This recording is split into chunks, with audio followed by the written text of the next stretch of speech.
Alright guys, so in today's video, I want to go over a really fundamental concept to investing in crypto.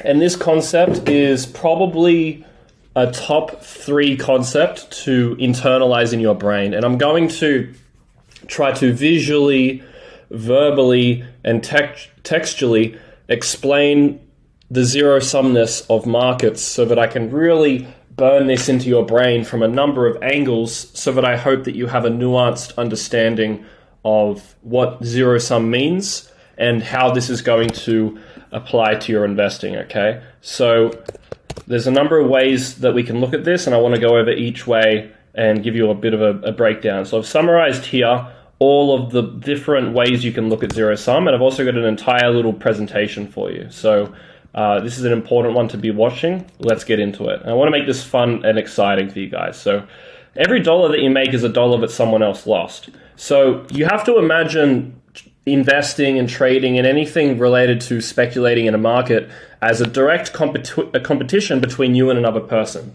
You're in the boxing ring. There's a guy across from you. It's either he wins or you win. You die or he dies. That's how the game works in crypto. Okay, it's the same thing as boxing. If you make $1, if you put $100 in and you pulled out 101, you made $1. You just took $1 from someone's wallet. So if you want to visualize what trading might look like in a metaphorical sense, it's a bunch of people in a dark room with blindfolds on, with money in each other's pockets, and we're basically running around trying to take money from each other's pockets, right? That's what markets are. And you can only make more money by taking money from someone else's pocket. There's no money that's created out of thin air. Value doesn't just get, more money just entered. There's no fucking money that's just created out of thin air in markets. There's no mythical, everyone gets rich together bullshit. What you see on Twitter a lot is we're all going to make it. We're all going to get rich together. Wag me. We can all get rich if we all just hold. All this 3-3, all this bullshit, right? None of it is real. Markets are zero sum, okay? You either make money, take it from someone else, or you lose money, they took it from you. And markets are the same pool of capital circulating into the hands of different people. So that's sort of like that metaphor I said of people in a room running around with blindfolds, or the room's just pitch black. We're all just trying to pickpocket each other, right? Value is not created in markets. It's simply distributed. So whenever you see a new coin launch and it has a value, it sort of is value created out of thin air, but you need to understand that this money comes from somewhere. There's no money if $100,000 is put into something, right? $100,000 is all that can come out. You can't put in 100K and 150K come out. There's no value that's created. It's just moved into different places. So let's say a new coin launches and it has a $50 million valuation. That's $50 million that's come from somewhere else. You can't just put 100K into crypto and more money comes out. The same money comes out. If all of the money from crypto was drained today, there's no extra money that comes out. There's no money printer in crypto, right? This is why the end of bull runs are often created by just an influx of supply. It's just at the end of a bull run, 1 billion fucking coins are made. And there's just so many new coins, so much new inflation of money. It all just gets distributed between too many different projects, and then the market just can't take it. It ends up entering a bear market. And then in bear markets, not many new coins are created. It's like the inverse effect. We have a lack of supply, and we have all this new demand coming in. So that's how you need to visualize it, right? Value's not created. It's just simply distributed. Markets are like a game of poker. So here, this is what markets are like, okay? Markets are like 4 old dudes with kids sitting around a poker table. They all put in their chips. This guy's fucking rich. This dude bet everything here or something. This guy's got a little bit of money. This guy bet everything, looks like. And if this guy or this guy or this guy wants to make money, they can only take it from the other people's piles, right? There's no new poker chips that suddenly fucking appear on the table. No, you're just taking the money from each other. So this is what markets are. It's just instead of you sitting in front of him and looking at each other, you're both in computers across the planet. You're both in your bedroom across the planet on a computer, and he pressed the buy button and you pressed the sell button and you swapped coins. And you're hoping that this guy here made the wrong decision. If this is you, he made the wrong decision and you've got his coins and the coin goes up in value and he made the wrong decision, right? That's your goal, right? This is what crypto is. The only people who can make money are governments. For the rest of us, we can only take it. So governments print money. They can make money. None of us are making money. You don't make money in crypto. You take money. You're taking other people's money, right? That's how it works. And to be honest, I say markets are zero sum here, but in reality, markets are actually negative sum. So what's the difference between zero sum and negative sum? Well, zero sum means he puts $1 in, he puts $1 in, he puts $1 in, he puts $1 in. There's $4. $4 gets pulled out, right? At the end of this game, $4 goes to someone. Negative sum is he puts $1, he puts $1, he puts $1, he puts $1. So it's $4, and the winner only has $3 taken out. Where did that dollar go? Well, there's a concept of the house always wins, right? The house takes its fee. For you to have a chance of making money, you have to pay a fee for that ability to make money, to potentially make money. So the house maybe takes $1, and then someone here wins the 3. So in crypto, it's the same thing. You put $100 in on Coinbase. Coinbase charges you like fucking $5 to do that. There's also, when you convert your money to Bitcoin, there's maybe a little bit of a spread issue. So they collect money on the spread.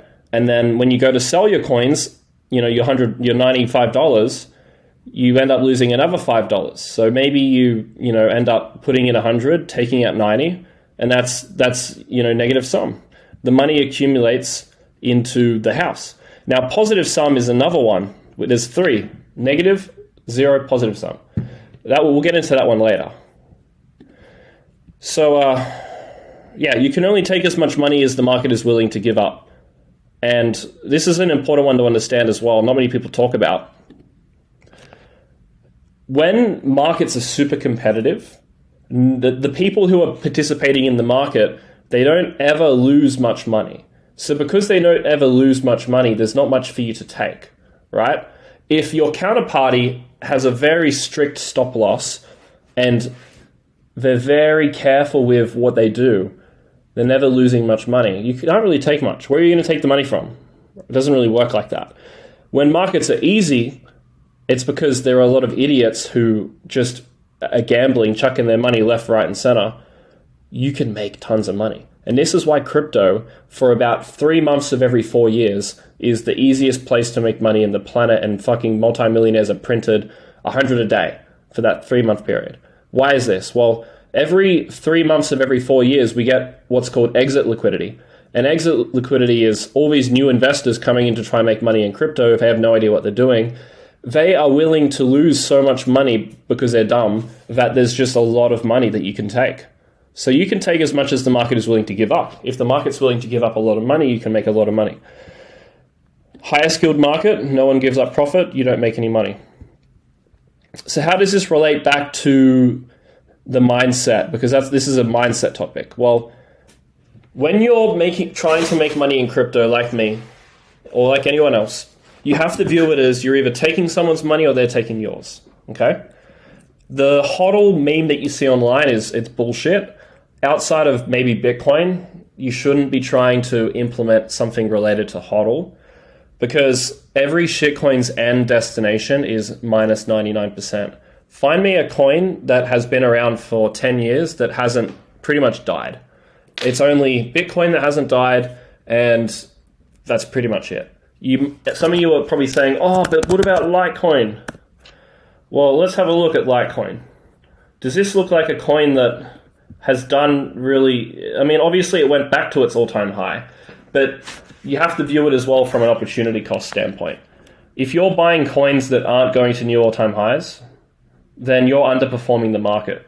You could have bought something new that went 100x, instead you bought Litecoin, which went 5x, 7x, right? But the end destination for all these old coins, like what's another one? Peercoin. Let's have a look at Peercoin. Like these coins that existed back in 2016, their end destination is just minus 99%. Okay? So why is HODL a meme?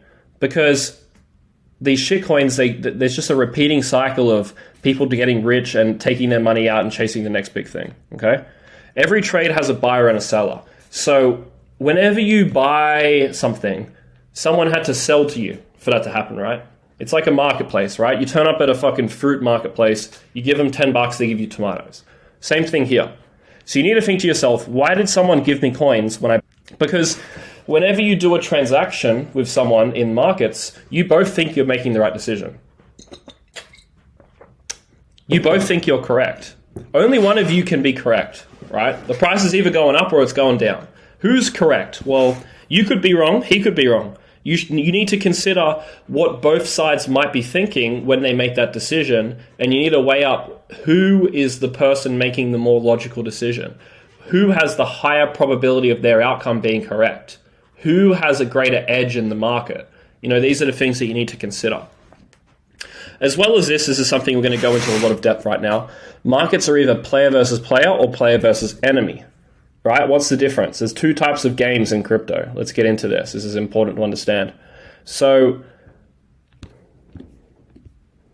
there's two types of games in crypto. This is game number one, right? Game number one is called player versus player. So, player versus player is basically what happens in a bear market. No one comes into crypto in a bear market. It's just the same nerds sitting in front of their computers, jerking off, fucking buying and selling from each other. Right? And price basically is just going up, down, up, down. It's not going to new all-time highs. It's, maybe going down a lot, but it's just up, down, up, down, up, down. The same people buying, selling, buying, selling. It's a closed system. There's no one new coming in. It's just the same people buy, sell, buy, sell, buy, sell, right? And the game is negative sum because every buy and sell is a fee. Binance, Coinbase, Kraken takes a fee. You put $1 in. These players who are the casino take a small percent. If you want to pull that dollar out, it's impossible to be the same unless you profit off someone else losing money, right? So this is what it is, closed loop system. And in these environments, your goal, so let's give an example, right? Sometimes there's a lot of green people, so for example, let's look at this, right? Let's explain what I'm looking at here. Buyers are people holding cash, right? And sellers are the people holding coins. So in bear markets, it's a battle between buyers who want to buy and sellers who want to sell. So it's a battle between people with cash and people with coins, right? Sometimes in the market, there's a lot of people with cash and there's not many people with coins. Now, what happens when a lot of people want to buy something and not many want to sell it? Well, the price goes up, right? Let's do a little thing on Bitcoin to show you what I mean, right? Why did the price bottom here?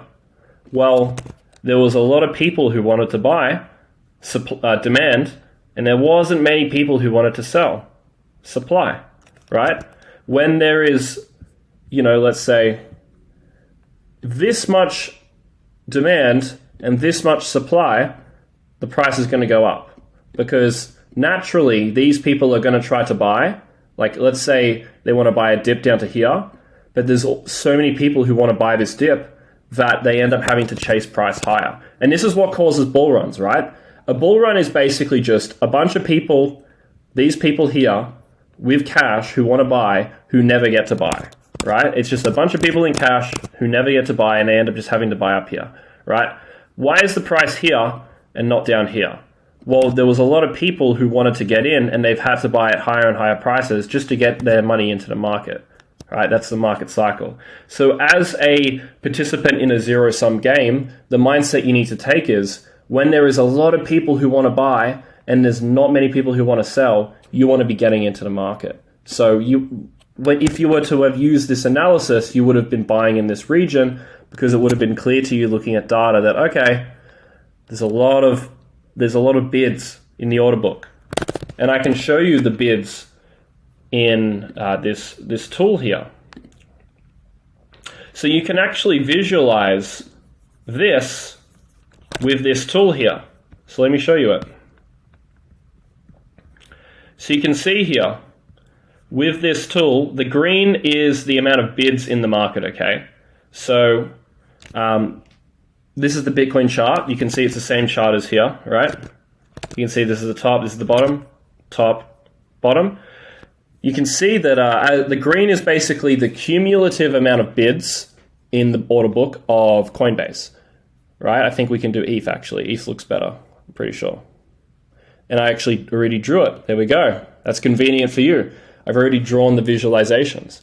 So you can see here that every time Ethereum hit a bottom, it was because we had a large amount of bids in the order book.